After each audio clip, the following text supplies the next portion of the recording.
So what we're dealing with? Well, let's start with the brakes. A bike of this size with 160 rotors, Logan brakes on. Really good air shocks at the back.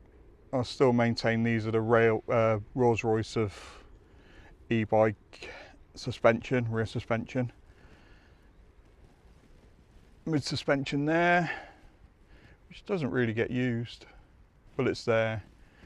You can see how all the suspension works there.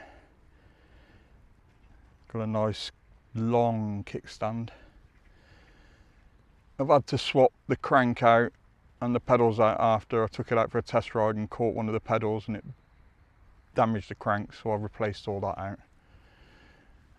In here you've got yourself a nice 20 amp hour battery, and in the middle there you've got yourself a 10 amp battery, and again at the front Logan brakes on 160 rotors.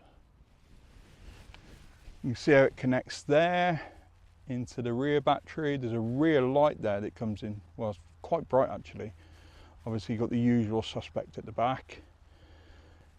Down here we've got the same suspension again, Shimano Altus 8-speed. I'll explain that a bit later. I've gone up 2 teeth on the chain ring. This is where you connect the second battery when the rear one runs out.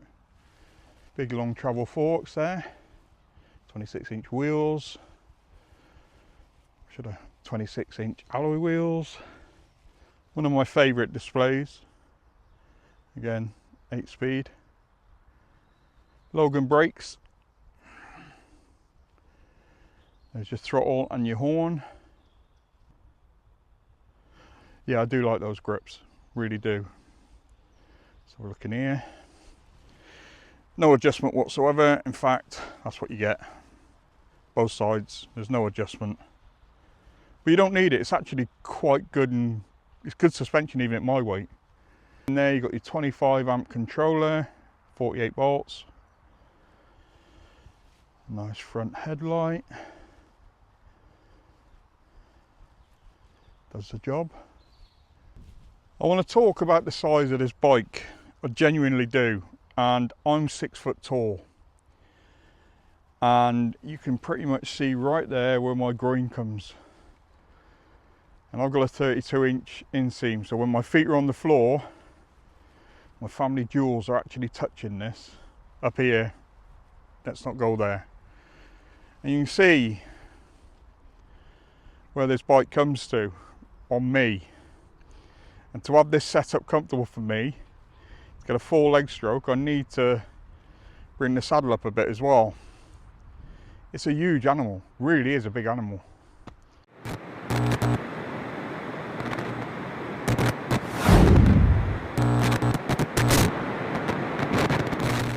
So we're at the bottom of the hill climb, 112 feet, over 1/3 of a mile. I can't see this having any problems getting up here. But yeah, if you saw in my last video about having to start off in sort of its highest gear, this ain't gonna have that problem because I get to use the throttle. And this brings me back to the law over throttles. It's ridiculous. I need a throttle to get this thing going up this hill. 4 mile an hour, no torque, just doesn't get this bike going. And even I think this had an 1134 on. I don't think I'd do it. Anyway, let's get going. I think this is going to be a doddle. And it should be. 25 amps in that controller. It shouldn't struggle whatsoever.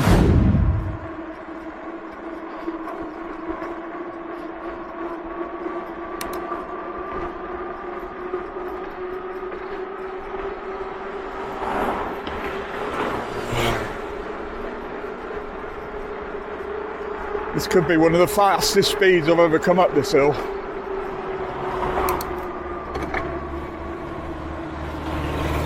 I don't time it because every bike's different, but I'm normally doing about 11 here. I'm currently doing 15.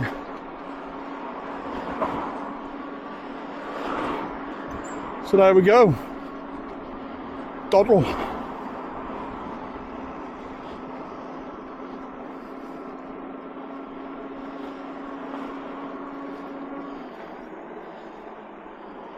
I'm going to veer off because I'm going somewhere else.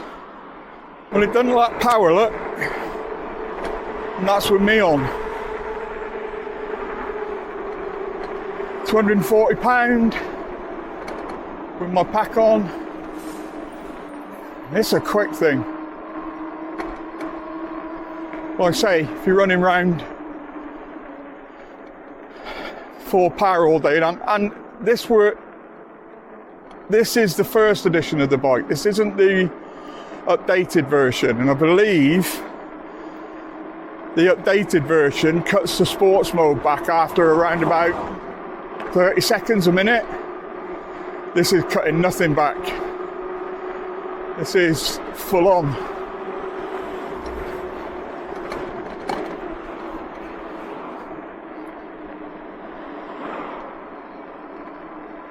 Like I said, you know, we're going uphill now and I'm barely putting any effort into this, and 24, 25.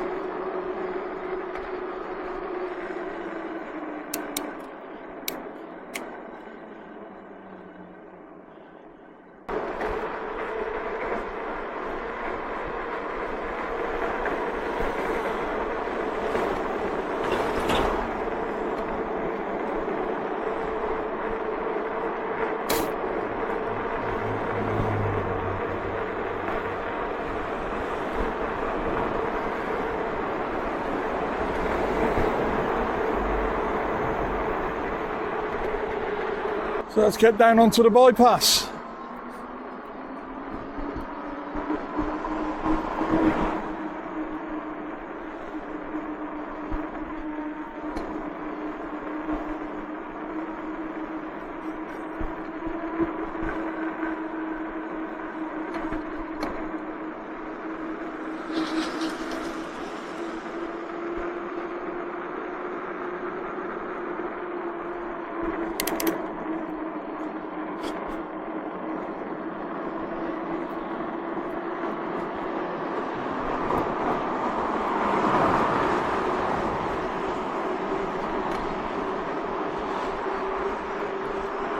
I feel a bit safer on this than I did on the.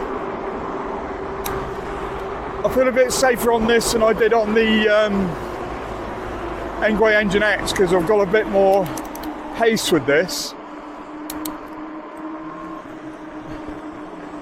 But yeah, no problem on the bypass. We're going to be heading over the M1 in a second.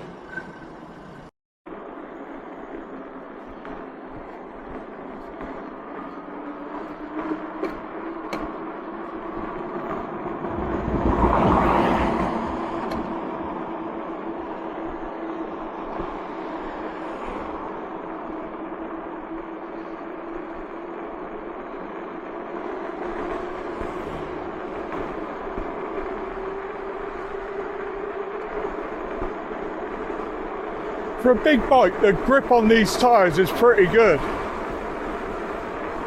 As you can tell, it's windy today.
So we're coming out to one of my least favourite hills in Wakefield.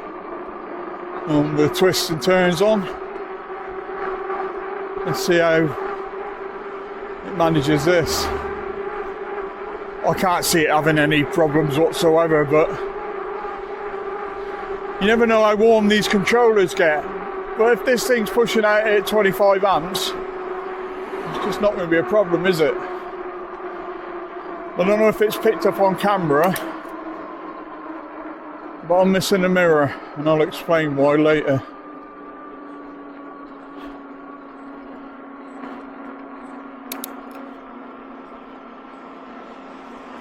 Oh, it's a doddle.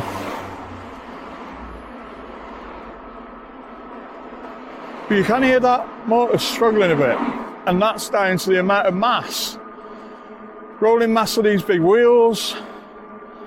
I'm 240 pound with my pack on, and on top of that there's the weight of the bike. But not an issue.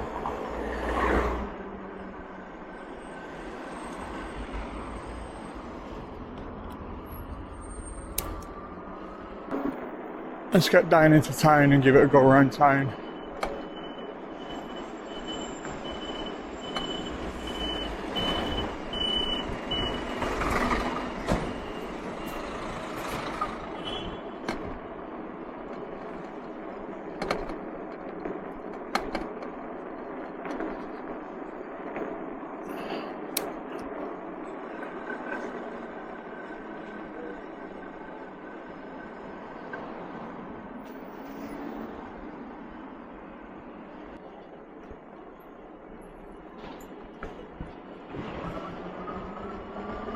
The road manners of this bike are fine.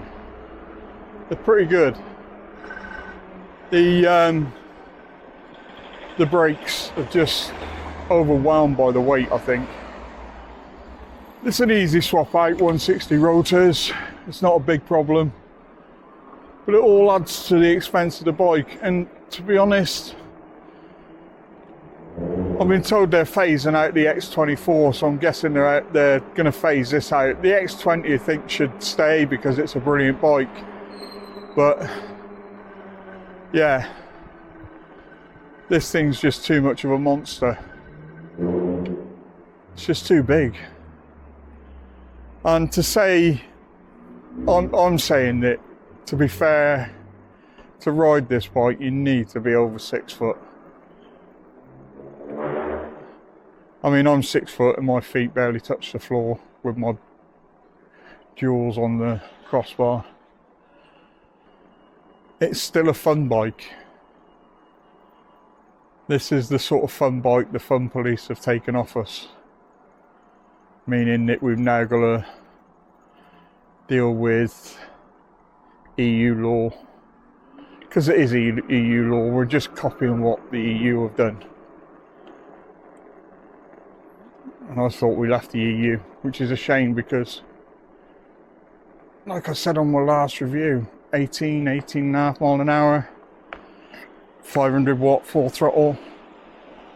I can't see why not. Well, I think the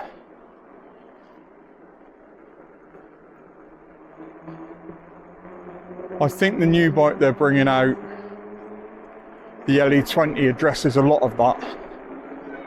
It addresses a lot of the issues we have with getting up hills with all that torque, 100 Newton meters of torque out of a 48 volt system. And you hear the battery knock.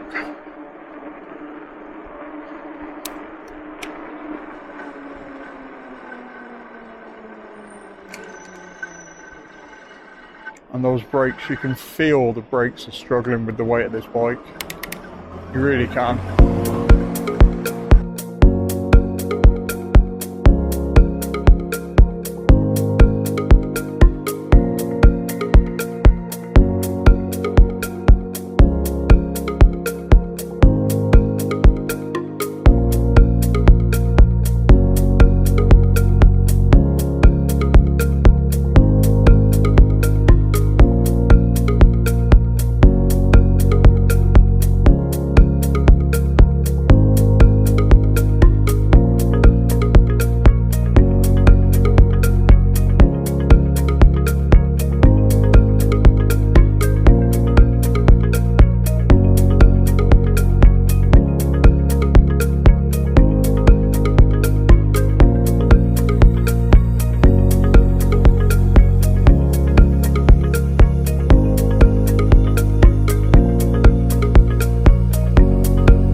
It's a bike you could do a lot of range on. It's very comfortable. It's just as comfortable as the 20 before. But it's a dog with a lot of fleas. We'll come to all those fleas, and I do say all in the breakdown. I don't know what this bike's trying to be. And I kind of understand the marketplace that this is going for, you know, the V8 owners, the American market, but it falls short on a lot, and it's not exactly an EMTB, it's not a crossover, it's just too big. Like I said, you can hear those brakes struggling. Which, to be honest, on a bike this cost should have had at least 4 pot brakes and 180, maybe even 2 or 3 rotors. It's quiet enough when that battery's not knocking, which I'll resolve when I get home. But yeah, I've got mixed emotions about this bike, because I like it because it's fun, but I don't like it because it's so big. It's actually, anyone under 6 foot really shouldn't buy this bike. It's an awesome beast, this bike, but I don't know where I stand with it, and what's the point where it stands with me.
I say on the road, those big tyres, it absorbs a lot of the bumps. I don't feel anything going through my perineum. So for a change, I haven't got any complaints about the saddle. And it's their usual saddle. But you can hear the brakes now, look.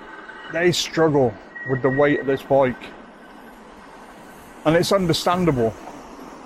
Let's be honest, this bike should minimum 180 rotors, 4 pots.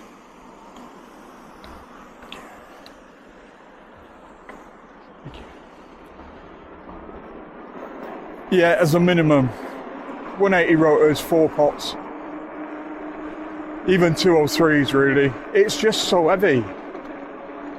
And it's the fact that it's heavy gives you a lot of inertia downhill. And when you get to the bottom, but you have to start braking halfway down of a half a mile hill. You have to start putting the clamps on, because it's not going to stop. If you watch Matt on Tail Happy TV, and he weighs 200 pounds, and when he stops at the bottom of the California, whatever it is, he goes up and down. You know, normally he starts braking not far out from where he's stopping. I'd have to start braking it halfway down with these brakes. It's just a gigantic animal, this thing. I'm not saying it's nimble like the Engwe X, but it's not unwieldy. And when you look at it, you think that's what it's going to be. It's going to be unwieldy, but it's actually got quite a good turning circle, which surprised me. They've had to put bumper stops on it to stop the forks from hitting the frame. I have got some strange looks on this today, probably because it looks like a motorbike, but it also handles like one. Actually, it's far more nimble than a motorbike, but it's the only thing that I can equate it to. But yeah, I've had some fun today. You know, with all the fleas on this dog, the one thing it is fun. You can't beat a fun ride out, and it's definitely been that. I nearly went home to resolve that issue with the battery knock, but like I said, I'm starved for time. But yeah, fun all day long.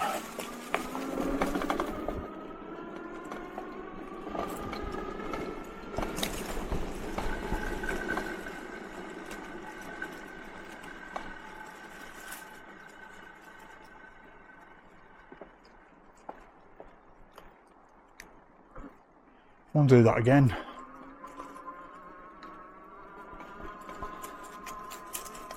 I'm not pedalling, this is just the throttle.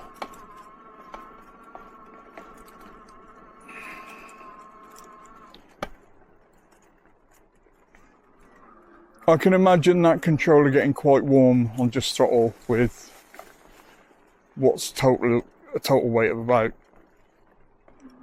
340 pound at least, maybe 350 pound.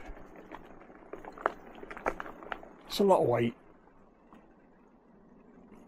It's a lot of weight. It's a lot of fun weight. Oh, 2 magpies.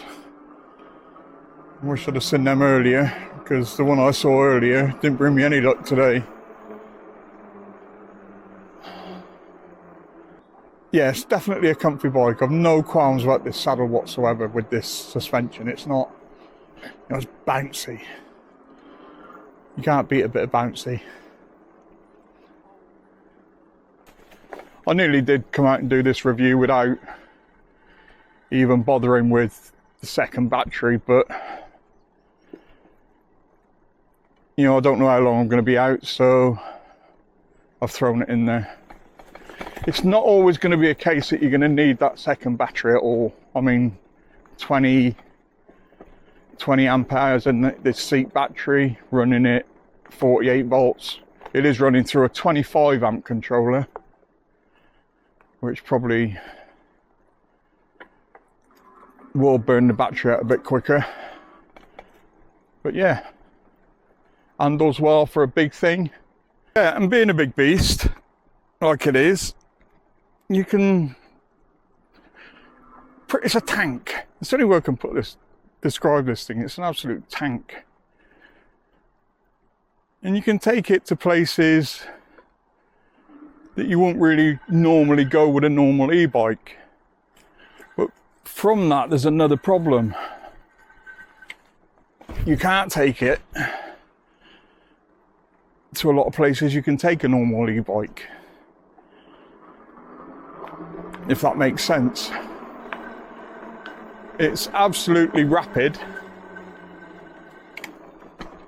It really is a quick bike. And because of that,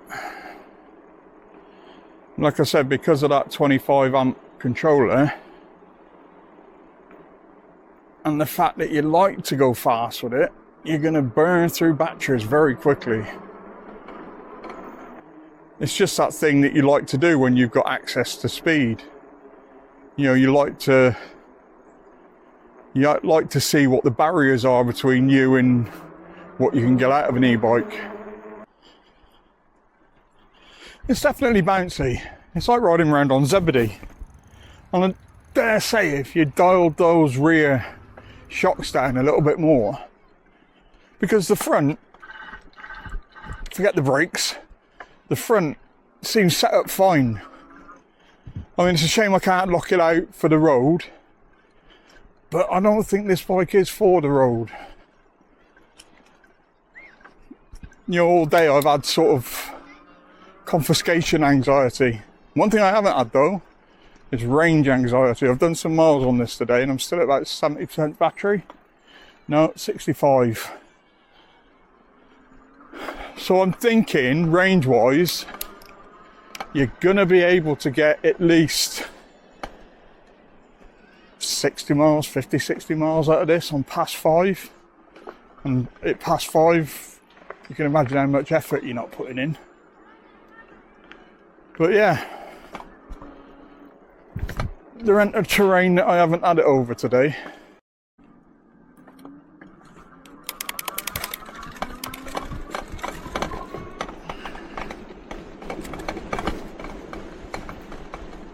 Let's get home and do the breakdown.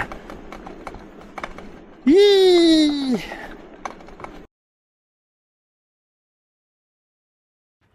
Right, before I start, a few things. I keep getting emails through my mod projects address and get quite a lot of them about the unboxing videos, and I find them a bit pointless. If you want ASMR for cats, you can find that all over YouTube, but for me, it's time consuming and it's pointless, and there's plenty of videos out there to show you how to assemble one of these bikes, and Engwe actually do a very, very good job themselves. So there's that. Why I don't do range tests? Well, my range is going to be different to your range. Range, as I keep telling everybody, is like a fingerprint. Depends on where you live, what you weigh, the ambient temperature around you, and it's always different. I can give you a rough idea, and I'll leave a link in the description section of a really good range calculator, battery calculator. It's a really good one actually. So I'll leave that in the link. And the other one is a braking test. Well, again, I don't weigh what you weigh, you don't weigh what I weigh, and it's all going to be different. I'm going to get worse braking than somebody that weighs 12 stone because I'm 17 stone.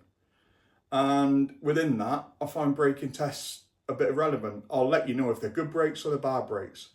And in the example of the video going on behind me, on the Engwe Engine X, I did say that the brakes were dog shit because they're mechanical and they do not belong on any e-bike that's over 20 kilos. So let's get on with the breakdown. So let's get on with the good points of the e-bike, because there's a few of them, but there's a lot of bad points about this e-bike. And I want to start with, it's fun. It really is fun. And I had that much fun on an e-bike for a while because obviously I've been riding around on legal e-bikes, but on a bike that goes up to 30 miles an hour, yeah, I had some fun. It's a fun e-bike. It's fun. It's like I said in the video, it's the bike the fun police took away from us.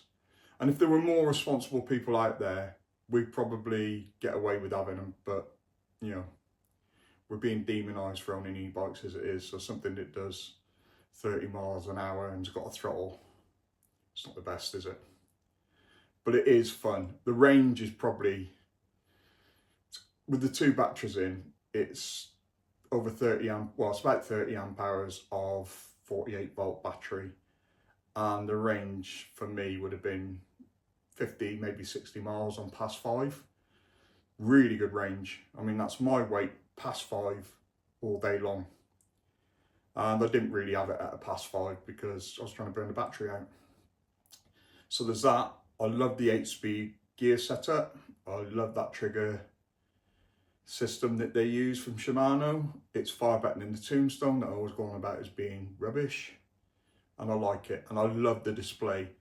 The display can show the wattage. And in this case, I was regularly getting close to 1300 watts. And this also lets you have the ability to dial back the amount of wattage you're using and make the bike more efficient. I absolutely love that. That was really good. The horn, Engwe on. The saddle, it's the Engwe saddle. It actually worked for me this time because the suspension, as I point out to everybody, especially on the X20 when I reviewed that, it's like the Rolls Royce of e-bike suspension. It's really good.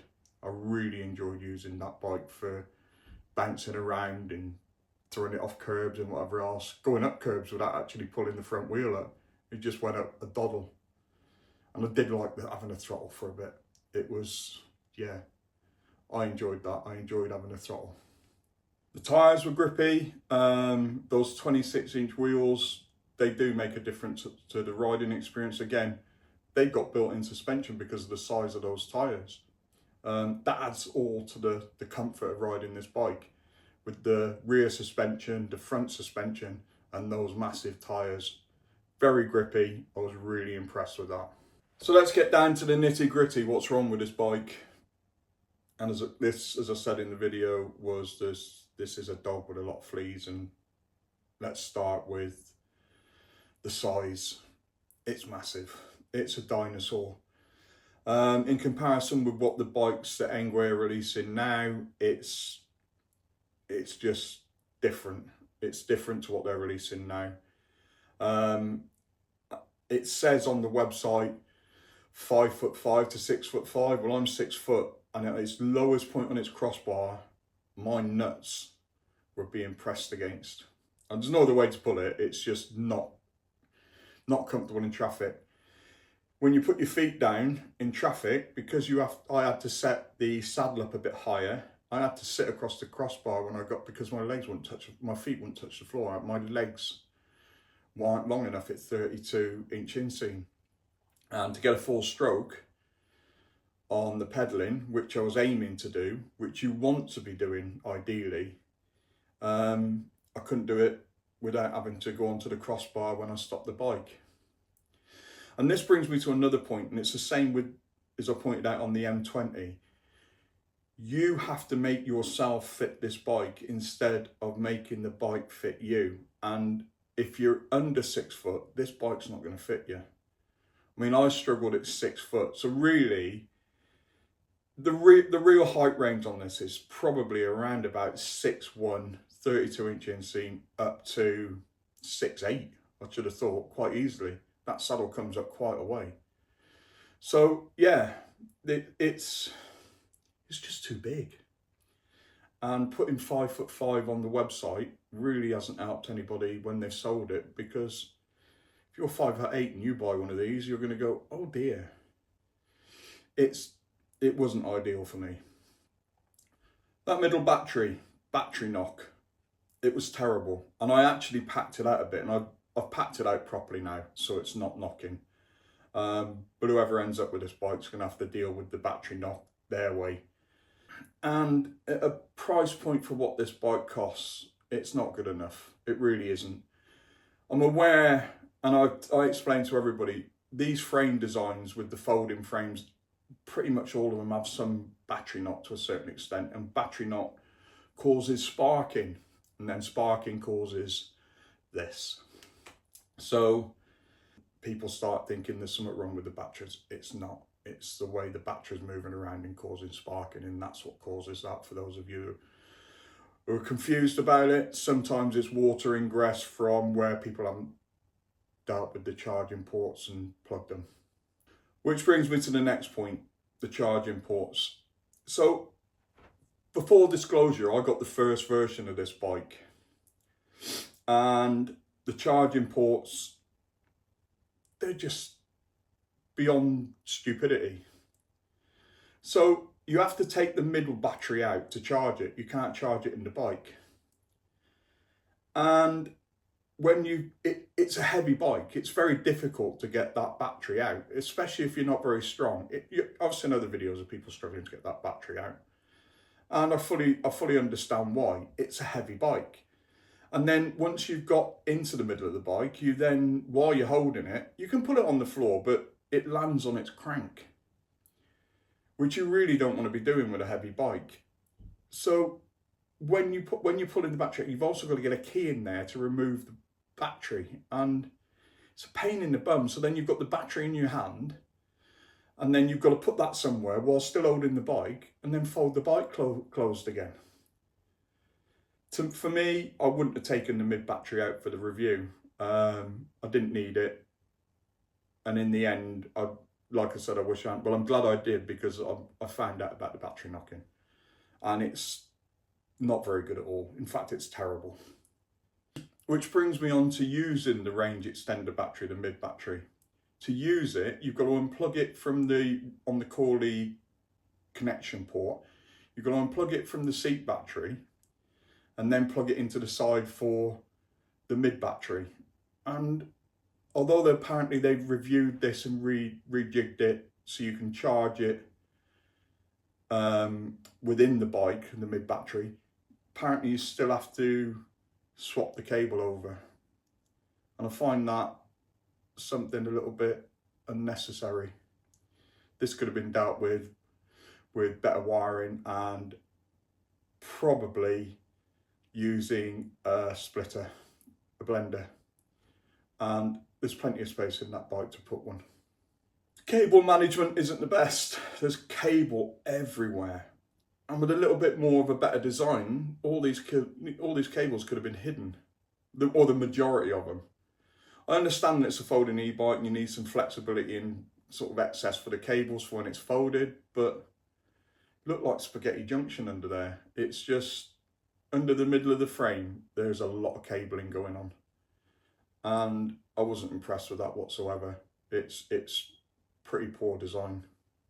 As you know from my other reviews, Logan brakes are probably one of my favourite brake setups. In fact, the Logan copies, I'm pretty sure they're Logans that they're putting on the bikes now.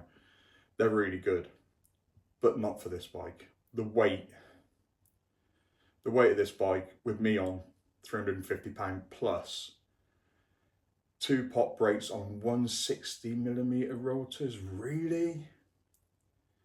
It wasn't good enough. It's far from good. And the brake system was overwhelmed, the pads were overwhelmed, and the whole braking system was just underwhelming. I struggled to stop this bike at speed. And it's a shame, because 4 pots on 180 or, 4 pots on 203s rotors would have been ideal. And like I say, for the price of this bike, should have been there at the beginning. You can swap them out. To swap the rotors and the brakes out would probably cost you about 120, 130 quid. That's 4 pots pluggable and 203 rotors. And it's not a difficult job, but it still adds to the price of this bike that's already expensive. For a folding e-bike, it weighs a ton. I think the whole thing about it being folding's pointless, because if you fold it, you can't lift it into a car or a van. You might as well just leave it unfolded. And that's a shame, because it could have been built as a solid frame bike, non-folding. It didn't need to be a folding e-bike.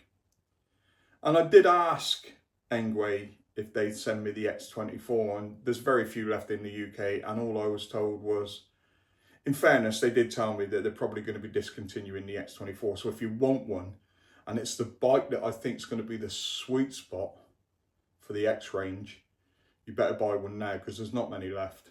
And I'm quite sad that I never got to test one, because I think from all the reviews I saw, it was a sweet spot.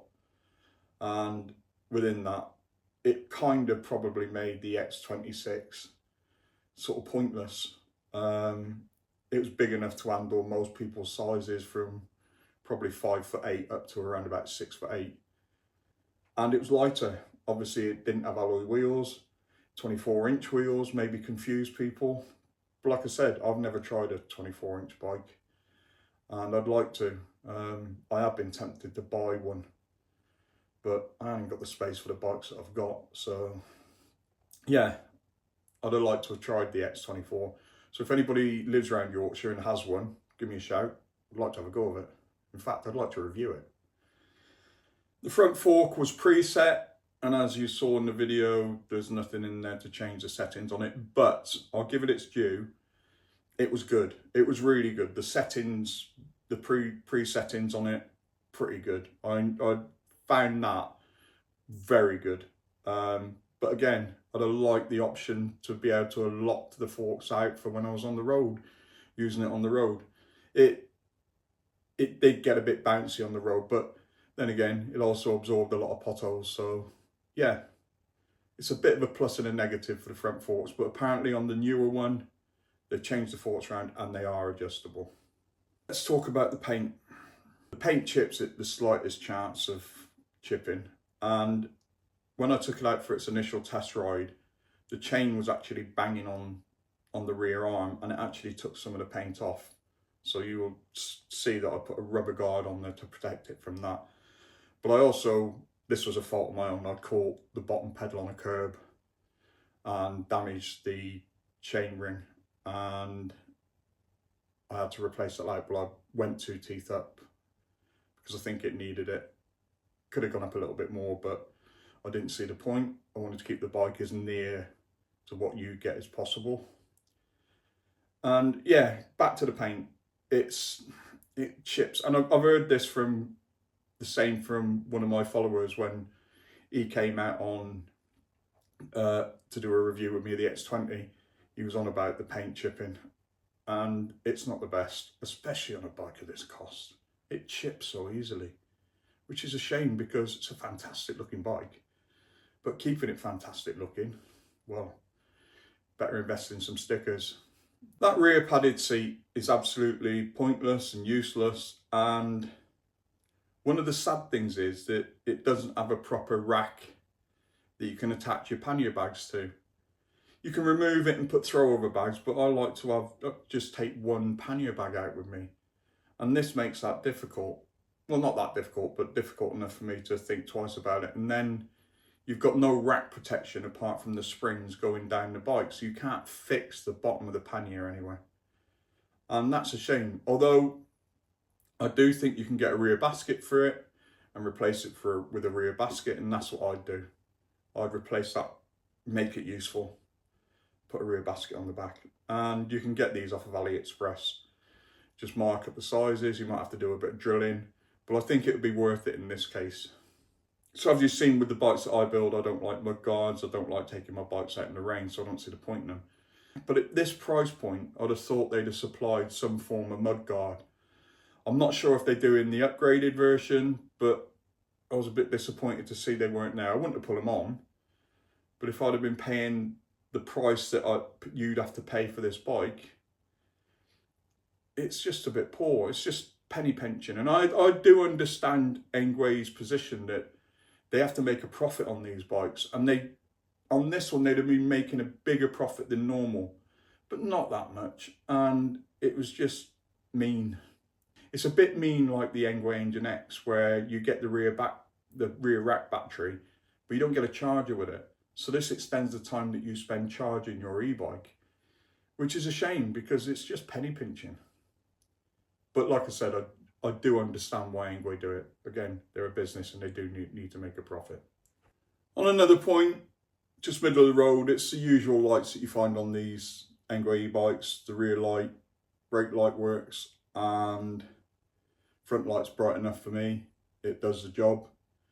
And it has a neat little light underneath the seat, which I thought was, just above the seat pad, which I thought was a nice little addition. And it doesn't really use up any power, none of it does. So you can leave them on at all times. So I've got to give it some points out of 10. And again, this is something I've been emailed about. Have you come to your conclusions of points? Well, it's how I feel about the bike. And seeing as I ride a lot of e-bikes, I think I've got enough experience to rate something at a 10. And this is a dog with a lot of fleas, and at the price point, it's pretty poor. It's not as bad as the M20. The M20, again, this goes down to the fact that you had to make yourself fit the bike and not let the bike fit you. And I find that very important. This wasn't as bad as the M20 at all. Like I said, riding the M20 made me feel like a kid on a mountain bike, on a full-size bike. It just didn't fit me whatsoever. And as much as I did to that bike, I never liked it. Thing is, I kind of like this bike. I do. I like it for the fun factor. It's fun. You can't take that away from it. It's absolutely a fun bike, really is. And if you can see past all of its fleas, it's great fun. It really is. And I really did enjoy doing the review. Apart from the battery knocking, which drove me mad in the end. It was just like, I actually drew the review shorter than I normally do because the battery knocking was getting on my nerves. So I can't review it as the Mark II version, so I'm marking it as the Mark I version of this bike. And because it's so much fun, I'm going to give it a slightly higher score than I would have done if it wasn't fun. Because that would have got the same as the M20, which was 5 out of 10. I just never liked that bike. I've never gone on with it. So I'm going to give this 7 out of 10. Mainly because of the fun factor. Mainly because of the massive range. Mainly because of the mental speed that it does. I can't tell you who this e-bike's for. I really can't. I equated it earlier to the fact that if you bought yourself an Engwe Engine X, you're buying yourself a 1.6 turbo engine. If you buy the Engine Pro, you're buying yourself a 2-litre turbo engine. This thing's a V8. I can understand why people like them. This thing's a V8. It really is. It's just torque for days.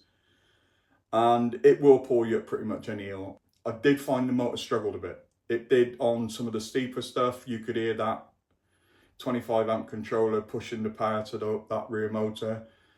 And in some cases it didn't like it. And I think I pointed that out in one of the stages of the review.